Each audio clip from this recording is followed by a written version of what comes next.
Kate here. Over the summer I rebuilt this awesome deck that you see behind me. Now this is the first part of a series surrounding how to rebuild your deck. In this video I'm going to focus on how to rebuild your deck stairs. Enjoy!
I now have to add the top of the stairs here.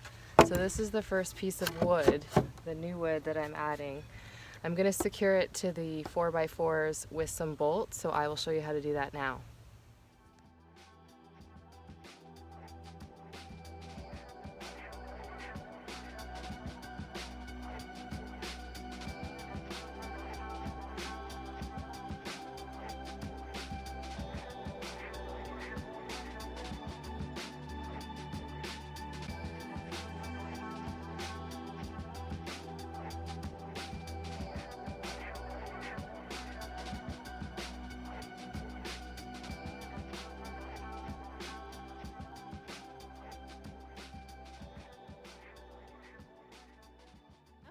You gonna help me do this? No, you're just gonna show me your bone. Yeah.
To summarize, I removed all of the old deck boards, the old risers, and then I also took off the old rim joist because I wanted it to match the rest of the wood. It's that piece at the very top there. I replaced that, then I replaced all of the deck boards on top and the risers. I did keep the original stringers in place. You can see they weren't rotten, so there wasn't really much point on replacing them. And here is my finished product. I hope you enjoyed this video. If you did, make sure you subscribe below. Thank you for watching.